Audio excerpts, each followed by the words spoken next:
და დროა ჩვენს მაყურებელს ჩვენი პროგრამის მთავარი თემა წარმოუდგინოთ ნოტარიუსებს უძრავ ქონებასთან დაკავშირებული გარიგებების რეგისტრაციის უფლება მიენიჭათ. გარდა ამისა ნოტარიაში კიდევ რამდენიმე სიახლე დაინერგა და თითოეული მათგანი მოქალაქეთა მომსახურების გამარტივებაზეა ორიენტირებული. სწორედ ამ თემით შემოგვიერთდა დღევანდელი ჩვენი სტუმარი საქართველოს ნოტარიუსთა პალატის გამგეობის წევრი ეკატერინე შენგელია და ჩვენს მაყურებელს თუ შეკითხვა ექნება ჩვენ სტუმართან შეგიძლიათ დაგვირეკოთ ტელეფონის ნომერზე 240 90 შეკითხვა დაუშვათ ჩვენ სტუმარს და მიიღოთ მისგან ამომწურავი ფაქტი დილომშვიდობის ძალიან დიდი მადლობა სტუდიაში მობრძანებისთვის. პირველი და მთავარი სიახლე ქალბატონო ეკატერინეს არის ის, რომ ნოტარიუსებს უფლება მიენიჭათ ქონების რეგისტრაციის. აქამდე ეს მხოლოდ შესაძლებელი იყო საჯარო რეესტრში.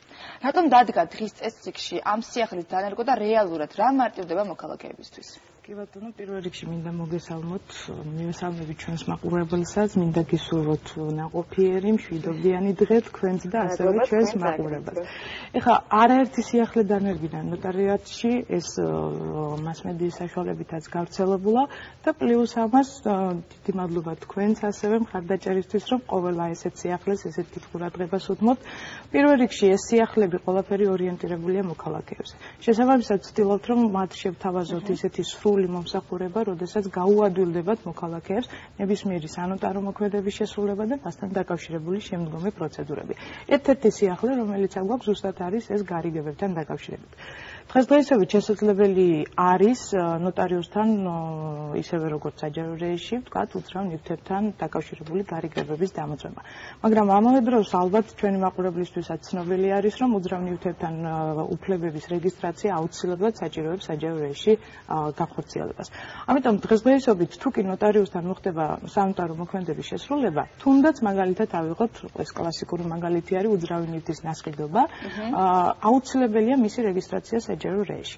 ამიტომ მოქალაქე იძულებულიც არის, რომ შემდეგ მიმართოს საჯარო რეესტრს სანოტარო ბიუროს გარეთ და დაარეგისტრიროს ეს უფლება საჯარო რეესტრში. ძალიან ხშირი იყო შემთხვევები, ახლა ნაკლებად, როდესაც მოქალაქეები ბოლომდე ვერ ასრულებდნენ აი ამ კანონის მოთხოვნებს და გარკვეული პრობლემები ექნებოდათ. ეკავათ სანოტარო აქტი ხელში, რომელიც რეგისტრირებული არ იყო საჯარო რეესტრში. ანუ ბინის მესაკუთრედ ბოლომდე არ ითვლები, სანამ საჯარო რეესტრიდან ამონაწერი არ გიკავია ხელში. დღესდღეობით უკვე აი ეს სრული პაკეტი მოქალაქეებისთვის ვცდილობთ, რომ ერთ სივრცეში მოვაქციოთ და უკვე შესაძლებელი იქნება ნოტარიუსთან, როდესაც ის სანოტარო მოქმედებას შეასრულებს, იქვე სანოტარო ბიუროსგან გარეთ, გასვლის გარეშე, მოახდინოს უფლების რეგისტრაცია. აქამდე ეს ხდებოდა, უბრალოდ წინასწარი განაცხადები შედიოდა ჩვენგან ნოტარიუსებისგან და უბრალოდ საჯარო რეესტრი არეგისტრირებდა შემდეგ ამ უფლებას. დღესდღეობით უკვე შესაძლებელი იქნება, რომ ნოტარიუსმა დაასრულოს ეს პროცესი ბოლომდე. რა თქმა უნდა, მისი პასუხისმგებლობის ქვეშ იქნება ეს ყველა პროცედურები და უკვე შესაძლებელი იქნება, რომ საჯარო რეესტრის ამონაწერი გასცეს საჯარო რეესტრის ამონაწერს გასცემს უკვე უშუალოდ ნოტარიუსს. ძალიან გვაქვს მაყურებელი გვიკავშირდება და მოდით მოусმინოთ დილამშვიდობის. ისეთ გამარჯვებას. მე მაინტერესებს ეგრეთ წოდებული იტალიური ეზოს სამემკვიდრეო ქონების რაღაც ნაწილი იყიდება და აი ამ ყიდვის დარეგისტრირება თუ შეიძლება. გასაგებია, იტალიური ეზოს სამემკვიდრეო ქონების რაღაც ნაწილი იყიდება და თუ შეიძლება დარეგისტრირება ამ ქონების. გასაგებია. კი, როგორ არა, უბრალოდ ეს სამემკვიდრეო ნაწილი ალბათ უკვე მემკვიდრეობით მიღებული არის და საჯარო რეესტრში დარეგისტრირებულია მემკვიდრეობის საფუძველზე და ნებისმიერი ნასყიდობის ხელშეკრულება, რომელიც სანოტარო ბიუროში გაფორმდება, იქვე მოხდება მისი რეგისტრაცია საჯარო რეესტრში. და ამით გავამარტივებთ მოქალაქეებზე ორიენტირებას. კიდევ ერთი შეკითხვა, რაც მე მაქვს, შესაძლოა ტერმინებით ვერ ახსნა, მაგრამ ნუ ეცდები ყოველ შემთხვევაში, როდესაც მე ვყიდულობ ბინას, რა თქმა უნდა, ან არ აქვს მნიშვნელობა უძრავ ქონებას, უნდა გაფორმდეს გარკვეული ხელშეკრულება, ხო? და ამ შემთხვევაში თანხა ირიცხება გარკვეულ ანგარიშზე. თუ არის, თქვათ, რაიმე საფრთხე იმისა, რომ დაიკარგოს ეს თანხა, როგორ იცავს სახელმწიფო და როგორ იცავს თქვენი კერძოდ ორგანიზაცია ამ თანხას და როგორ ხდება საერთოდ ურთიერთობა მყიდველსა და დამყიდველს შორის? ეს სხვაშორის ძალიან კარგი კითხვა არის, იმიტომ რომ პრაქტიკაში ძალიან ბევრი შემთხვევაა და ხშირ შემთხვევაში შეიძლება გარიგება ჩაიშალოს ზუსტად ამის გამო, რომ გამყიდველი, რა თქმა უნდა, ორივე ცდილობს, რომ თავისი, ვთქვათ, პოზიციები დაიცვას ბოლომდე, დაცული იყოს, უსაფრთხოდ იბრძნოს თავი და არის შემთხვევები, როდესაც მაგალითად იყიდება უძრავი ნივთი, იდება გარიგების ნასყიდობის ხელშეკრულება და გამყიდველი არ აწევს ხელს ნასყიდობის ხელშეკრულებას, სანამ მისთვის ფული არ იქნება გადაცემული სრულად. და მეორე საკითხი, მყიდველიც იცის, რომ ეს ფული გადასახდელია თავისთავად აქ ამაზე ორი აზრი არ არსებობს, იმიტომ რომ მას აქვს ხელში ის ფული, ასე ვთქვათ, მაგრამ მასაც ჭირდება გარკვეული სახის გარანტიები, რომ გარანტირებული იქნება, რომ როდესაც ესე იგი ფულს გადაიხდის, ამონაწერი საჯარო რეესტრიდან იქნება მის სახელზე. აი ზუსტად ეს მომენტი არის, თქვენ მოგეხსენებათ ალბათ, რომ ნოტარიუსი არის ნეიტრალური პიროვნება, ის მრჩეველი არის თავისი კლიენტების და ცდილობს ყოველთვის ორივე მხარე თანაბარ პირობებში ჩააყენოს. და გარკვეული ნდობა მოქალაქეების მიერაც ნოტარიუსის მიმართ უკვე ამაღლებული არის. და აი ამ შემთხვევაში უკვე ძალიან კარგი გამოსავალი არის ზუსტად ის, რომ ორივე მხარე ენდობა ნოტარიუსს და რა თქმა უნდა, პირველ რიგში მათი შეთანხმება უნდა იყოს ამასთან დაკავშირებით, რომ ჩვენ თავაზობთ ესეთ სერვისს და სიახლეს ნოტარიუსის სადეპოზიტო ანგარიში, ეს ბანკში გახსნილია ნომინალური მფლობელობის ანგარიშია, რომელიც განცალკევებულია ნოტარიუსის პირადი ანგარიშებისაგან და გარკვეული სახით ის დაცულიც არის, თუ კი რაიმე მოხდა ისე, რომ ნოტარიუსის თქვათ ანგარიშებს ინკასო და ასე შემდეგ დაედო, ეს არ მოხდება თქვათ პირადად აი ამ სადეპოზიტო ანგარიშზე და განთავსდება ამ ანგარიშზე ეს თანხა.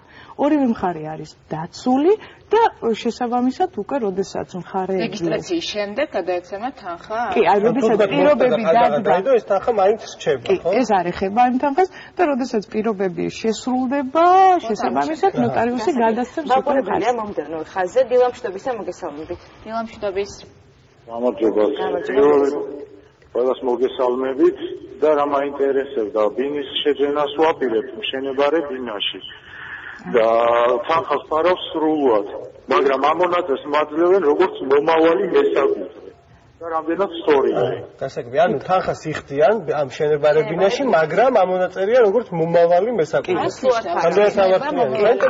სხვათა შორის ეს იურიდიული საკითხები არის, იმიტომ რომ თანხას იხდიან, შესაბამისად საჯარო რეესტრში რეგისტრირებულია ჯერ ისევ ამხანაგობა, აი ამ საერთო მიწის მასზე არსებული, ანუ ეს როგორც წესი ძალიან ხშირია შემთხვევები, ანუ შენდება ამხანაგობის მიერ კორპუსები და სანამ არ დარეგისტრირდება საჯარო რეესტრში ეს კორპუსი როგორც ასეთი საკუთრება, მანამდე არის სამომავლო უფლება, ანუ მოთხოვნის უფლება, მას მერე როდესაც საჯარო რეესტრში დარეგისტრირდება ეს კორპუსი მთლიანად და გაიშლება, ასე ვთქვათ, თითოეული ბინა და თითოეული ფართი, აი ამის მერე უკვე ხო და ზუსტად ეს მომენტია, რომ დაცული კი, ზუსტად იყო პერიოდი, როდესაც მან ჰაერის გამო რაღაც პრობლემები იყო და ზუსტად ეს მომენტი არის, რომ დაცული არის ეს მყიდველი, რომელიც იხდის ფულს, მაგრამ სამომავლო არის ეს ქონება გარკვეული პერიოდის შემდეგ აშენდება ეს ბინა და საჯარო რეესტრში ზუსტად სამომავლოდ მოთხოვნის უფლებით არის ის დარეგისტრირებული. ჩვენი მაყურებელი ძალიან აქტიურობს, კიდევ მაყურებელი დილამშვიდობის.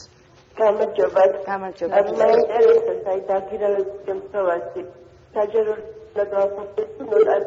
და აი გადასახადი ბინის დაპირებებს გასაგებია. ეს დაგირავება ზუსტად თქვენ რასაც უძახით, პრაქტიკაში ძალიან ხშირია ეს შემთხვევა. მე როგორც მივხვდი, ალბათ თქვენც ამას გულისხმობთ, ეს არის ბინით სარგებლობის უფლება.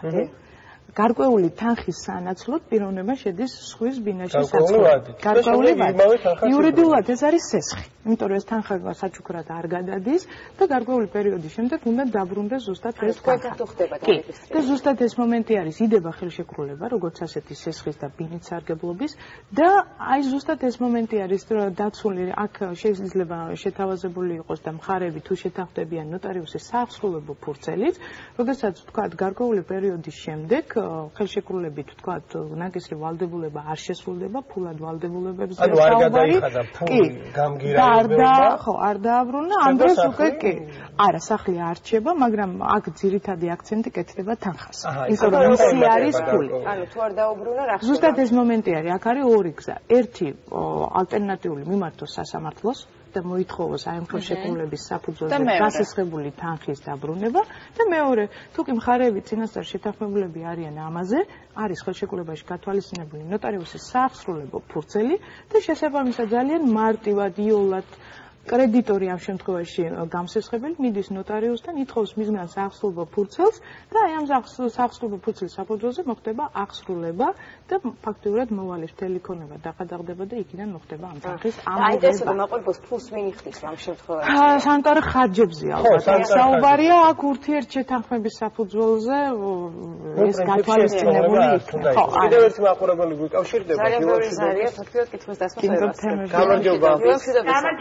გამარჯობა გისმენთ.